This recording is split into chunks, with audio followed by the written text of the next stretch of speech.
Welcome back, everyone. It's Charlie. I had a chance to see the Mandalorian Grogu movie. This will be my review video, and there is a lot to unpack because this movie had the tall order of bringing Star Wars fans back to theaters. It's the first Star Wars movie since The Rise of Skywalker in 2019. And because Disney was so desperate to get fans back into theaters to watch Star Wars, it really feels like they went to Jon Favreau and asked him to make the most crowd-pleasing, general audience-pleasing movie that he could possibly make out of the Mandalorian series.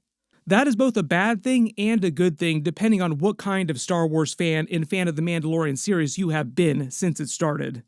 If you were a bigger fan of the Season 1 episodes where it was more of a monster of the week, self-contained kind of story, you're probably going to enjoy this movie a little bit more. But if you like Season 2 and the Season 3 wider connections to the bigger Star Wars universe more, then you probably won't like it as much. Or if you didn't like the Mandalorian series to begin with, you probably will not enjoy this movie. This is one of those movies in the Star Wars universe where stuff does happen to the characters and there's some implications for possible future ramifications of what they do during the movie, but ultimately it is a very, very small movie in terms of scope, very self-contained, and not a lot happens if you're looking like the overall state of the Star Wars universe in general. This is why a lot of people are saying that it feels like a supersized episode of the Mandalorian series, and that's kind of what it is. It was designed to be that by Jon Favreau. Originally, his plan for the Mandalorian Season 4 had all those wider connections with the Thrawn stuff. It was going to cross over with the Ahsoka series. Then he took that all out and said that he made the movie so that people who had never seen any of the episodes of The Mandalorian could go see this and understand it, which kind of bums me out a little bit because you expect movies to actually progress the story forward in a much bigger way. So I do feel like the movie is going to get dinged pretty hard for being a real softball pitch in terms of the reaches that they go for in this movie. Like, the movie doesn't have a whole lot to say, and it doesn't take a whole lot of chances with the characters. But it's kind of the way that Disney wanted Jon Favreau to do it. So if you hear people complaining a lot about this movie after this weekend, that's probably why. Even though that sounds like kind of a bummer, I'm not trying to damn the movie with faint praise or anything like that, saying that it was totally fine. They had a totally fine Star War, but it was a very, very tiny Star War. Here's some money. Go see a Star War. I did have a lot of fun with the movie, and it is very rewatchable. There are some Star Wars movies that are way more fun to rewatch many times over than the other ones. You know which ones you are, weaker Star Wars movies. We'll start with the good stuff, then I'll talk about the parts of the movie that didn't work as well for me. The movie plays best as an exploration of Mando and Grogu's relationship as father and son, and how Grogu has learned the skills needed to care for Mando almost as much as he takes care of Grogu. Grogu probably gets one of the biggest upgrades in terms of the action they give him during the series, what he's asked to do after his sheer force powers in the first couple of seasons. He basically spends the last chunk of the movie on his own protecting and caring for Mando, which requires him to be way more active on his own than you've ever seen Grogu before.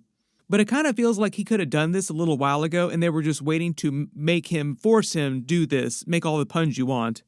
During the first couple of seasons, like when you first meet Grogu, they make you question how much he was capable of doing by himself, just basic survival skills, and it seemed like, even though he was 50 years old, he couldn't really take care of himself, but after this movie, you will feel like he could almost live by himself for a little while if he had to, just as long as there are no seagulls or giant frogs nearby. He hasn't been hiding his skills from Mando or anyone else. I think the implication is that he's just been happy to let Mando do a lot of things for him than he could be doing for himself. Maybe we'll see that in future Mandalorian stories. Jon Favreau and Dave Filoni didn't say that this was the end of their story, but I think they're waiting to see how this movie performs before greenlighting a sequel, like ramping forward more in this part of the timeline in the movies.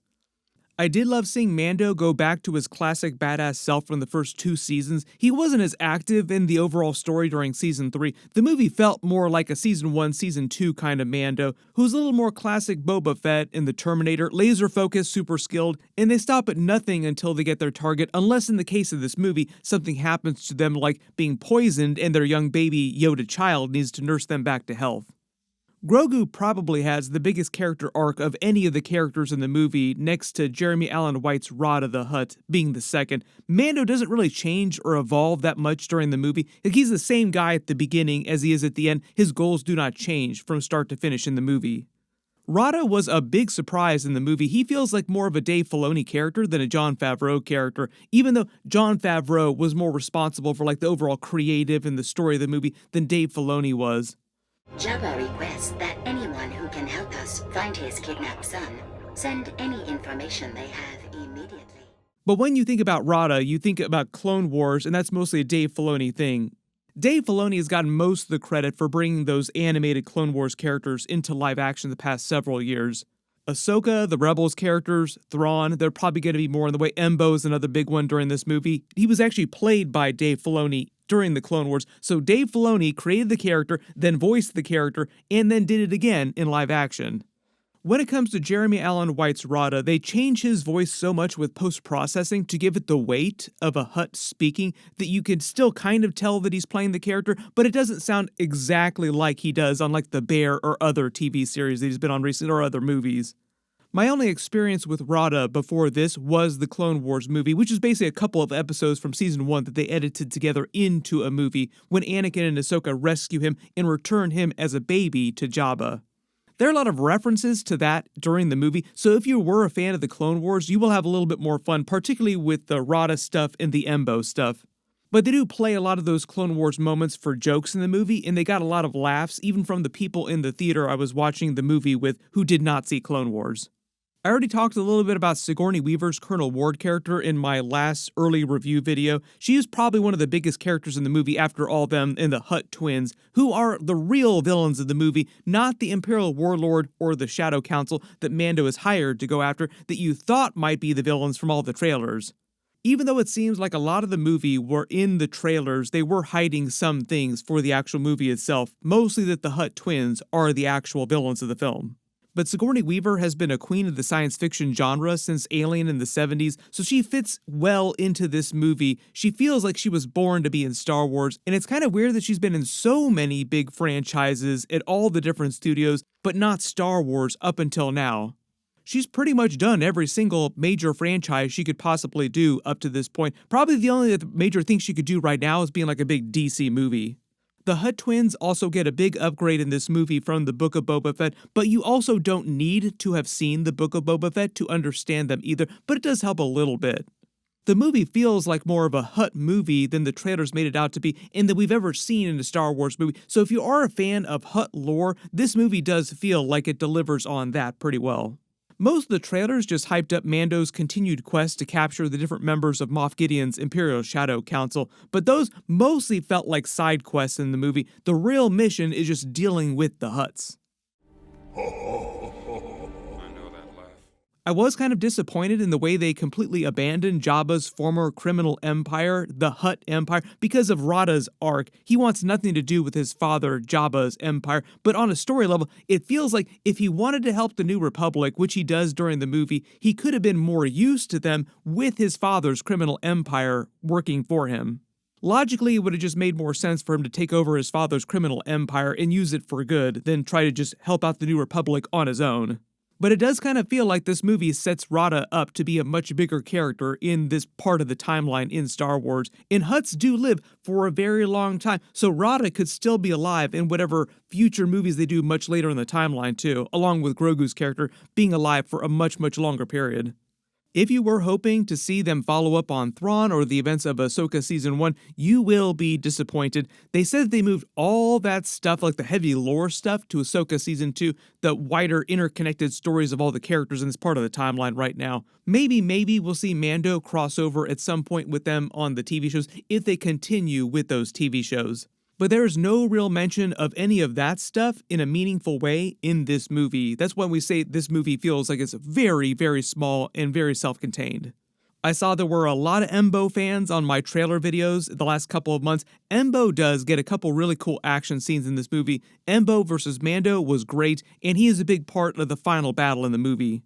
All the miniatures work looked amazing. There's a scene near the end with the giant Hutt droids that felt like it was 100% Phil Tippett doing miniatures work, and it was really cool. I do think he did other work on the movie too, but the droid fight scene felt like one of his real big parts of the movie. And probably one of the best parts of the movie was Ludwig Göransson's music. He really does feel like the true successor to John Williams in terms of the future of Star Wars music in movies just in general. There is the tiniest bit of John Williams references in his score for the movie, but it's like 99.9% classic Mando theme music, and it feels very distinct from other Star Wars movies in that most other Star Wars movies up to this point during the Disney era literally have just brought John Williams back himself to do the music for them. I actually kind of wish they'd used more of Ludwig Göransson's music from the actual movie in the trailers themselves and the marketing. The movie itself isn't completely bloodless, but it does feel like they kind of pulled it down in terms of like the level of action from Mando Season 1. Like Mando Season 1 goes the hardest, and then ever since then, they've slowly been turning the series into more of like a kid-focused series because they want so many families to be watching. And this movie almost feels like more of a PG movie than a PG-13 movie. Like it barely felt like it was PG-13. So talking about the weaker parts of the movie, it doesn't really feel like it delivers completely on what you would expect from a traditional Star Wars movie. It doesn't feel like it has the scale and scope of what you would want to see when you hear there is a new Star Wars movie. Like it's more of a supersized Mando episode with a couple of set pieces that they wouldn't have had the budget for in a traditional 8-episode series. And here we go. I hope you're hungry for nothing.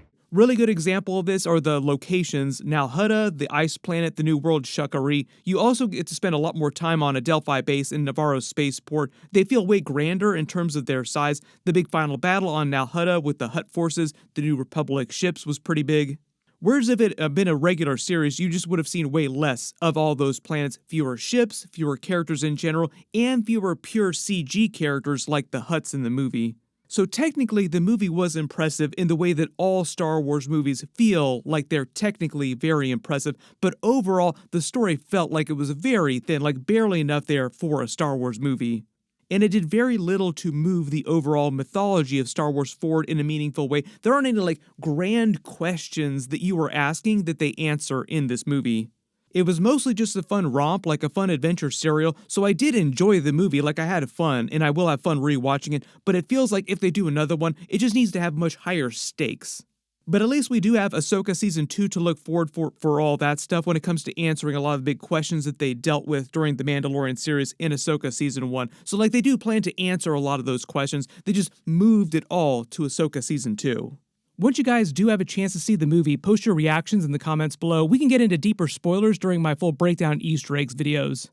All my breakdown and Easter egg videos for the movie will post later this week, Thursday and Friday, after it starts coming out everywhere. Hopefully, we'll start getting more news about Ahsoka Season 2. They said it would be premiering in early 2027, so hopefully we'll get a trailer later this year. I've already done a much bigger video on the leaked Ahsoka Season 2 trailer. You can click here for that, and click here for my Star Wars Starfighter teaser video for the Ryan Gosling movie that's coming next year too. Thank you so much for watching, and I'll see you guys in the next one.